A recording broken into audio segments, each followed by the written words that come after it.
Assalamualaikum warahmatullahi wabarakatuh. Innal hamdalillah nahmaduhu wa nasta'inuhu wa nastaghfiruh wa natubu ilaihi wa na'udzu billahi min shururi anfusina wa min sayyiati a'malina. Man yahdihillahu fala mudhillalah wa man yudlilhu fala hadiyalah. Wa asyhadu an la ilaha illallah wahdahu la syarikalah wa asyhadu anna Muhammadan abduhu wa rasuluhu la nabiyya wa la rasula ba'dah. Anak-anakku sekalian, dari Rumah Belajar Thayyibah yang semoga dirahmati Allah Subhanahu wa taala, serta anak-anakku sekalian yang sedang menonton Anida TV yang semoga dirahmati Allah Subhanahu wa taala. Pada hari ini kita akan lagi melanjutkan pembelajaran kita tentang masalah puasa. Kalau pada pertemuan pekan lalu kita belajar tentang makna puasa, kemudian kita belajar tentang hukum puasa, kemudian juga kita belajar tentang keutamaan puasa. Lalu kita juga belajar tentang kepada siapa puasa itu diwajibkan. Nah, pada hari ini kita akan belajar pembahasan yang baru, namun juga masih berkaitan tentang masalah puasa. Apa saja yang kita pelajari hari ini anak-anak sekalian? Yaitu kita akan belajar tentang masalah yang pertama, yaitu rukun puasa. Ya. Kemudian yang kedua, kita juga akan belajar tentang masalah pembatal-pembatal puasa. Dan yang ketiga, kita akan belajar tentang masalah apa? Adab-adab di dalam berpuasa. Ya.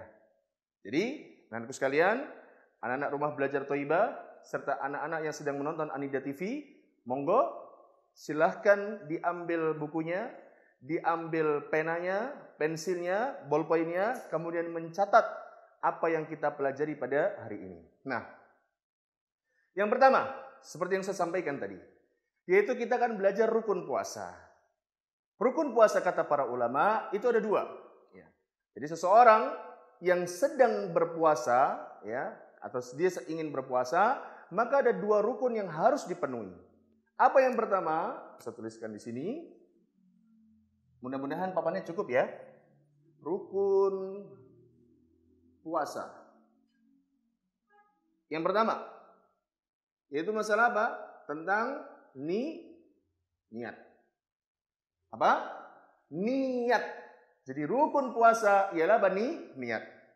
Orang yang ingin berpuasa tidak sah puasanya ketika dia tidak meniatkan puasa. Apalagi puasa Ramadan. Orang yang ingin berpuasa Ramadan, maka dia harus meniatkan untuk berpuasa Ramadan. Dan niat itu di mana? Letaknya di dalam hati. Niat itu tidak perlu dilafatkan. Maaf, sebagian orang kalau kita dengar anak-anak sekalian, ada yang berniatkan nawaitu shauma ghadin. Tidak perlu. Kenapa? Karena Allah Subhanahu wa taala sudah tahu apa yang ada di dalam hati kita, maka niat itu cukup di dalam apa? Hati. Jadi misalnya esok mau berpuasa, maka sebelum masuk waktu azan subuh, maka dia harus meniatkan untuk apa? Berpuasa. Apa dalilnya? Seseorang harus meniatkan puasa ketika dia ingin berpuasa Ramadan khususnya. Kata Allah Subhanahu wa taala dalam sebuah ayat, "Wa ma umiru", dalam surat Al-Bayyinah ya, "Wa ma umiru illa liya'budullah mukhlishina lahuddin." Kata Allah mengatakan dalam surat Al-Bayyinah ayat yang kelima, kata Allah, "Wa ma umiru", dan tidaklah kami diperintahkan untuk apa? Illa liya'budullah, melainkan untuk menyembah Allah Subhanahu wa taala mukhlisin, dengan apa? Dengan ikhlas di dalam masalah agama ini. Jadi, orang yang ingin berpuasa, khususnya puasa Ramadan, dia harus apa? Meniatkan puasanya ikhlas untuk Allah Subhanahu wa taala. Jadi ingat, rukun puasa yang pertama adalah apa, Dedek? Niat. Ingat apa? Niat. Niat tidak perlu dilafatkan. Niat cukup di dalam hati. Kemudian apa? Niat dilakukan sebelum apa? Sebelum masuk waktu apa? Adzan subuh. Nah. Kemudian dalil yang kedua. Insyaallah anak-anak Rumah Belajar Thayyibah dan anak-anak pemirsa Anida TV sudah hafal tentang hadis ini. Dalil tentang masalah niat. Yaitu apa? Kata Nabi SAW bersabda, "Innamal a'malu binniyat wa innama likulli imri'in ma nawa." Sesungguhnya amalan-amalan yang kita lakukan itu tergantung kepada apa niatnya. Dan sesungguhnya setiap orang akan mendapatkan balasan dari apa yang dia niatkan. Jadi rukun pertama orang yang berpuasa ialah apa? Dia meniatkan karena Allah Subhanahu wa taala. Yang kedua ialah apa? Menahan diri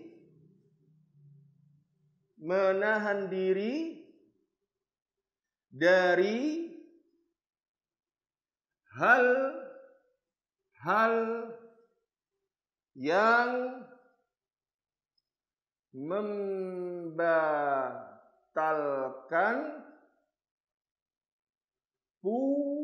puasa. Masih ingat gak kemarin apa makna puasa? Secara bahasa kemarin maknanya apa? Al-imsak. Artinya apa? Menahan. Sedangkan secara makna istilah syar'i kemarin juga saya jelaskan. Apa itu? At-ta'abbudu lillah bil imsaki anil muftirat min tulu'i al-fajri as-sadiqi ila ghurubis syamsi. Yaitu apa? Beribadah kepada Allah Subhanahu wa taala dengan menahan diri dari hal-hal yang membatalkan puasa dari terbit fajar shadiq sampai terbenam matahari. Jadi rukun yang kedua, adik-adik sekalian harus menahan diri dari hal-hal yang membatalkan puasa, ya. Nanti akan disebutkan apa saja pembatal-pembatal puasa. Jadi ingat, rukun puasa itu hanya ada dua. Yang pertama apa? Niat. Yang kedua ialah apa? Menahan diri dari hal-hal yang membatalkan puasa. Yep. Sekarang kita akan belajar lagi. Permasalahan yang kedua yang akan kita pelajari ialah apa? Pembatal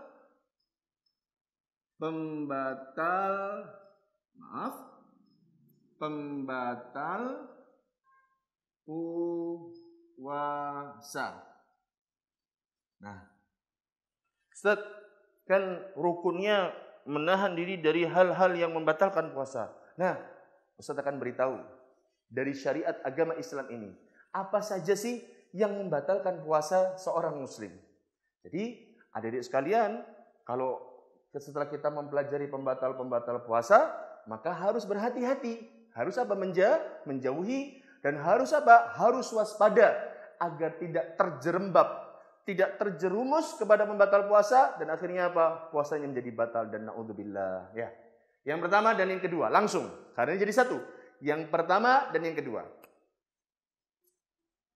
Yang pertama dan yang kedua yaitu apa? Makan dengan sengaja. Yang kedua apa? Minum dengan sengaja. Nah, yang pertama dan yang kedua sama, yaitu apa? Makan dan minum dengan sengaja. Misal, ada seseorang anak bernama Ahmad. Ketika dia puasa, pada subuh dia sudah berpuasa, jam 10, lihat ada makanan di meja makan. Meja makan dilihat. Oh, dia langsung berhasrat, langsung berkeinginan untuk makan, langsung dimakan. Ini sengaja. Maka apa? Batallah puasanya. Contoh lagi, semisal ketika kita sedang berjalan-jalan, lalu kita berhenti di mana? Di tempat ada orang jual es tebu misalkan. Segar, panas-panas, ada apa? Ada es tebu. Langsung ketika itu langsung ingin minum dan diminum es tebunya, maka batallah puasanya. Ingat, catatannya apa? Dengan sengaja. Ya, dengan sengaja. Tetapi orang yang makan dan minum tidak sengaja karena dia lupa, ya misalkan terutama karena dia lupa, maka tidak batal puasanya. Satu ulang. Orang yang makan dan minum dengan atau tidak sengaja, maka tidak batal puasanya. Contohnya apa? Lupa. Kata Nabi SAW dalam sebuah hadis, Nabi SAW pernah bersabda, man akala, ya, kata Nabi SAW mengatakan, idza nasiya fa'akala wa syariba. Idza nasiya fa'akala wa syariba. Apabila seseorang lupa, lalu dia makan dan minum, falyutimma shaumahu, maka hendaknya dia tetap meneruskan puasanya. Fa innahu at'amahu Allah wa asqahu. Karena Allah Subhanahu wa taala sedang memberinya dia makan dan sedang memberinya dia minum. Jadi misal kalian di rumah, ini misal ya, ini contoh loh ya. Misal ketika di rumah jam 2 sore mungkin ibu kalian sudah buat es. Kemudian kalian bangun tidur, jam 2 siang ya, lalu kalian bangun tidur, melihat ada es. Tiba-tiba kalian langsung minum, bismillah. Wah, enak. Kemudian ibu kalian bilang, kamu kok puasa? Kamu kok minum? Padahal kan kamu puasa. Oh iya bu, maaf lupa. Maka apa? Maka tidak batal puasanya. Meskipun apa? Meskipun dia sudah minum 1 gelas besar misalnya. 1 gelas besar diminum. Nah, ingat ya catatannya. Ketika dia baru lupa. Tetapi kalau dia menyengaja makan atau minum, maka puasanya menjadi apa? Batal. Kemudian yang ketiga. Yaitu apa? Muntah dengan sengaja. Ada tak Ustaz muntah dengan sengaja? Ada. Ada enggak Ustaz muntah yang tidak sengaja? Ada. Muntah tidak sengaja itu bagaimana? Contoh, kalian misalkan sudah makan sahur. Pada saat makan sahur, perut kalian enak, nyaman walhamdulillah. Kemudian kalian sholat subuh, kalian membaca Al-Quran, ya. Kemudian kalian belajar, lalu apa? Kalian istirahat. Ketika istirahat, bangun dari istirahat, ternyata apa? Perut kalian mual, ya, mual, gak enak perutnya. Aduh, sakit perutnya, aduh, gak enak, pokoknya mual. Terus kemudian apa? Muntah. Nah, maka ketika muntah itu, ini tidak sengaja, maka tidak batal puasanya. Lantas, bagaimana orang yang dia itu muntah dengan sengaja? Lihat, ada loh orang yang muntah dengan sengaja. Bagaimana muntah dengan sengaja? Sebagian orang ya, sebagian orang. Ini sebagian ya, tidak semua. Ada orang yang dia tidak pengen gemuk badannya. Kalau Ustaz badannya memang gemuk, besar. Tapi ada orang yang badannya nggak gemuk. Nah, ketika dia makan, setelah makan, sekali lagi maaf, dia memasukkan salah satu jarinya kemana? Ke tenggorokannya, dimasukkan oleh mulut. Lalu apa? Maaf, disogok-sogok mulutnya, tenggorokannya dengan apa? Dengan jari. Lalu dimuntahkan makanannya, maka batal puasanya. Ya, maka batal apa? Puasanya. Kata Nabi SAW bersabda dalam sebuah hadis, "Man dara'ahu al-qai' falaisa alaihi qada, wa man istaqa'u amdan fa alaihi qada." Kata Nabi SAW mengatakan, barang siapa yang dia muntah tidak dengan sengaja, maka falaisa alaihi qada, maka tidak ada baginya untuk membayar puasa. Tapi wa man istaqa'a, barang siapa yang dia sengaja untuk muntah, maka dia wajib membayar apa? Puasa. Ingat, kalau muntahnya tidak dengan sengaja, maka puasanya tidak batal. Tetapi kalau muntahnya dengan sengaja, maka puasanya menjadi apa? Batal. Yang keempat dan yang kelima, langsung ya. Yang keempat dan yang keempat dan yang kelima. Ini untuk orang dewasa. Maaf, khususnya untuk wanita dewasa. Yaitu apa? Wanita yang mengalami haid, ya, dan wanita yang mengalami apa? Nifas. Haid ini biasanya terjadi pada wanita dewasa setiap 1 bulan sekali. 1 bulan ada masa haid, ada tamu datang bulan. Bukan berarti tamunya dari bulan ya, enggak. Ada namanya apa disebut datang bulan. Kalau nifas ini bagi apa? Bagi wanita yang biasanya sudah melahirkan, baru melahirkan, lalu keluar darah dari dalam dirinya, ya. Dan ini bisa apa? Membatalkan puasa. Jadi ini itu apa? Yang pertama makan dengan sengaja, minum dengan sengaja, muntah dengan sengaja, haid dan juga nifas. Ini sebagian. Karena masih ada beberapa, cuman insya Allah nanti kita akan sebutkan di masa-masa mendatang. Yang selanjutnya, yaitu apa? Kita belajar tentang adab puasa. Nah, adab puasa. Tentu kalian tidak inginkan puasanya hanya sekedar menahan lapar dan dahaga. Kata Nabi sallallahu alaihi wasallam mengatakan, "Kam min sha'imin laisa lahu min siyamihi illa al-ju' wal 'atash." Berapa banyak orang yang berpuasa, dia enggak dapat apa-apa kecuali apa? Lapar dan dahaga. Masa sih kalian berpuasa, misal Surabaya sekarang jam 4 lewat 12 sudah mulai apa? Sudah mulai masuk adzan subuh. Ya, sudah adzan subuh. Kemudian jam 17 lewat 24 atau 23 sudah azan maghrib. Selama 14 jam masa sih kalian puasanya hanya apa? Hanya sekedar itu saja, lapar dan dahaga? Enggak. Maka perhatikan adab-adab seseorang yang berpuasa. Yang pertama ialah apa? Di antaranya. Yang pertama kali sahur. Nah, apa? Sahur. Ya. Sahur ini adab orang berpuasa. Dalam sebuah hadis Nabi sallallahu alaihi wasallam pernah bersabda, "Tasahharu, wahai manusia." Nabi berkatanya pada para sahabat, "Tasahharu, sahurlah kalian, fa inna fis sahuri barakatan." Karena di dalam sahur itu ada keberkahan. Subhanallah. Lihat. Orang yang sahur, kata Nabi, "Tasahharu, sahurlah kalian, fa inna fis sahuri barakatan." Karena di dalam sahur itu ada keberkahan. Bayangkan ada keberkahan. Jadi orang yang tidak sahur, ya, dia berpuasa tetapi tidak sahur, tetap sah puasanya, tetapi dia kehilangan keberkahan di dalam masalah sahur. Karena sahur itu bukan termasuk rukun puasa, ya. Bukan juga apa? Termasuk syarat sah puasa, tidak. Tetapi apa? Hanya sunnah. Tetapi ketika seseorang tidak sahur, maka dia kehilangan keberkahan. Dan yang lebih penting lagi, di dalam sebuah hadis yang lain, Nabi Shallallahu Alaihi Wasallam pernah bersabda, ini pentingnya kita sahur. Faslun ma baina siyamina wa siyami ahlil kitab aklatus sahar. Kata Nabi SAW mengatakan, yang membedakan antara puasanya kita, yakni umat Islam, dengan puasanya ahlul kitab, dengan puasanya orang-orang ahlul kitab, yakni orang Yahudi dan Nasrani, iya Pak, masalah sahur. Mereka orang-orang Yahudi dan Nasrani ketika berpuasa, mereka tidak sahur. Tetapi orang-orang Muslim ketika mereka berpuasa, mereka menjalankan apa? Sahur. Nah, ketika sahur juga, ini banyak ya tentang masalah sahur insyaallah. Masalah sahur, kalau sahur itu jangan malam-malam nak. Ada sebagian orang ya, sahurnya jam 1 malam. Ini bukan sahur, ini makan malam.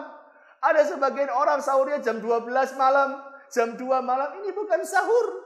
Sahur itu mendekati apa? Adzan subuh, ya.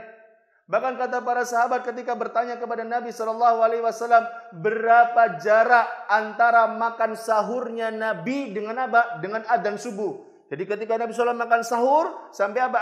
Adzan subuh. Kata para sahabat, qadru 50 ayatan. Panjangnya antara sahurnya Nabi dengan apa? Dengan adzan subuh itu sepanjang 50 ayat. Subhanallah. Jadi Nabi itu ketika sahur, nah itu memepetkan, ya, mendekatkan waktunya dengan apa? Adzan subuh. Dan yang demikian itu lebih baik untuk apa? Agar kita bisa menahan lapar lebih lama. Kalau kalian sahur jam 2, jam 1 malam, itu bukan sahur namanya, tetapi apa? Makan malam. Ini masalah apa? Sahur. Apalagi? Yang kedua di antara adab orang yang berpuasa ialah apa? Banyak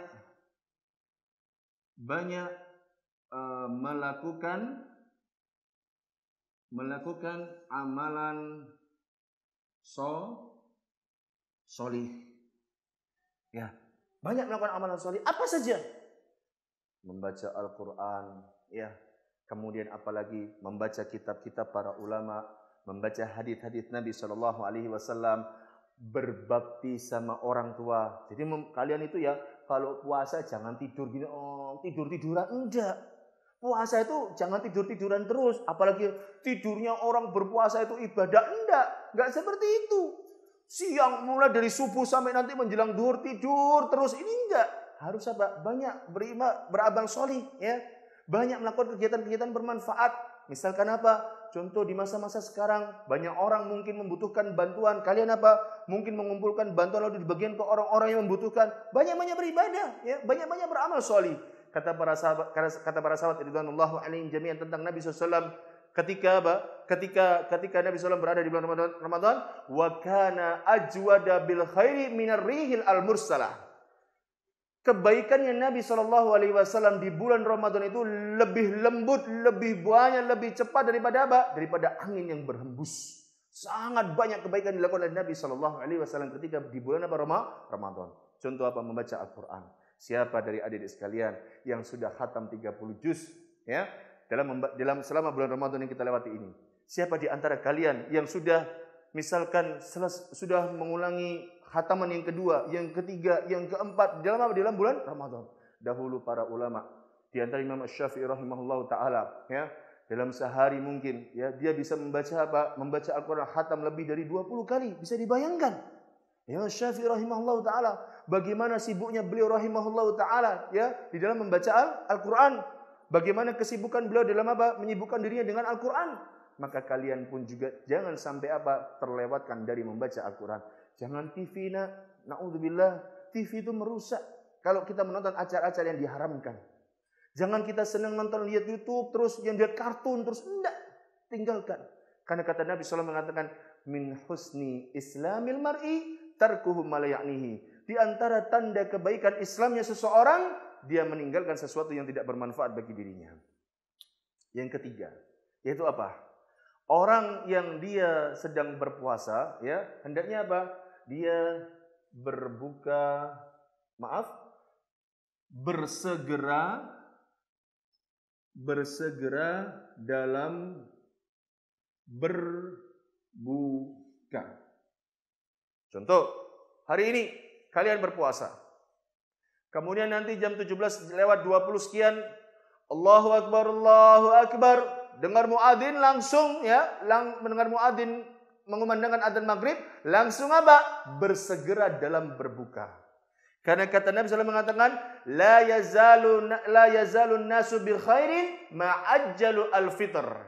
Senantiasa manusia itu berada di dalam kebaikan selama mereka bersegera di dalam berbuka. Jadi jangan mentang-mentang kuat, wah aku masih kuat, nanti puasanya tak tahan sampai isya, enggak boleh. Karena itu menyelisihi sunnahnya Nabi SAW. Karena itu tidak mencontoh apa yang diajarkan Nabi SAW. Makanya kalau dengar azan maghrib langsung berbuka. Nah, berbukanya dengan apa? Nabi SAW mengajarkan ya.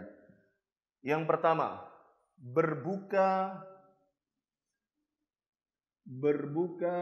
dengan rutop. Bisa saya jelaskan? Tamar dan air. Ya. Yang pertama, kalau berbuka, yang paling utama itu dengan rutop. Apa rutop? Rutop itu kurma kering. Kurma basah. Jadi rutop itu kurma basah. Seger sekali. Kalau kalian suka rutop, hebat. Ustaz pun juga suka rutop. Kalau nggak ada rutop, dengan apa? Dengan tamar. Tamar itu apa Ustaz? Tamar itu kurma kering. Ya, tamar itu apa? Kurma kering. Kalau nggak ada semua itu maka apa? Dengan air. Dalam sebuah hadis Nabi SAW pernah bersabda, kata para sahabat mengatakan, kana Nabi SAW yuftiru ala rutabatin qabla an yusalliya. Dahulu Nabi SAW berbuka dengan beberapa butir kurma sebelum mengerjakan sholat maghrib. Nanti Ustaz tunjukkan bagaimana cara berbuka yang benar. Fa illam tajid rutabat fa'alal tamr. Kata para sahabat, kalau enggak ada kurma, maka Nabi berbuka dengan apa? Ya dengan rutop, berbuka dengan apa? Kurma kering. Fa illam tajid, kalau enggak ada kurma kering, hasawatin min ma'in, maka Nabi SAW berbuka dengan apa? Dengan beberapa teguk air. Nah, lihat. Yang pertama dengan apa? Kurma basah. Yang kedua dengan kurma kering. Yang ketiga dengan apa? Air. Bagaimana tata caranya Ustaz? Lihat. Ketika kalian nanti mendengar adzan maghrib, maka kalian langsung apa? Langsung mengucapkan bismillah. Ya, langsung mengucapkan bismillah. Kalau ada kurma basah, langsung bismillah, makan kurma basah. Dimakan kurmanya. Enak. Kalau nggak ada kurma basah, boleh dengan kurma kering. Dimakan kurma keringnya. Ya. Kemudian kalau nggak ada kurma kering, boleh dengan apa? Dengan air. Ya. Intinya apa? Yang pertama kali dimakan ialah dengan apa? Dengan kurma basah, kurma kering atau air. Kalau nggak ada itu semua nak, maka apa? Makanlah apa yang mudah bagi anak-anakku sekalian ya. Kalau misal kita tidak mampu untuk membeli kurma karena mungkin harganya mahal bagi kita, maka boleh kita dengan air, maka dengan apa? Dengan jajanan-jajanan apa lain ya, yang apa saja yang dimana itu untuk membatalkan apa? Puasa. Dan ingat, ini Ustaz ingatkan. Ya, ini Ustaz ingatkan. Kalau berbuka itu jangan penuh-penuh nak. Ya, secukupnya saja. Untuk membasahi kerongkongan, makanya setelah kalian makan kurma dan minum air, Nabi mengajarkan doa. Ini doanya.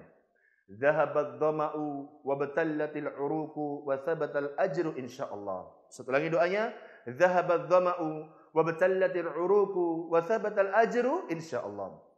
Apa maknanya? Telah hilang rasa dahaga, rasa haus. Wa batallatil uruqu, dan telah basah urat-urat yang ada di kerongkongan. Wa thabatal ajru insyaallah, dan telah tetap pahala insyaallah. Jadi dibaca doa ini. Setelah baca bismillah, kemudian apa? Kemudian dia berbuka dengan rutab, lalu air atau tamar dengan air atau air saja, lalu kemudian apa? Membaca doa yang diajarkan Nabi Shallallahu Alaihi Wasallam tadi. Dan ingat ya sekali lagi, jika berbuka jangan terlalu banyak, nak. Secukupnya saja, ya.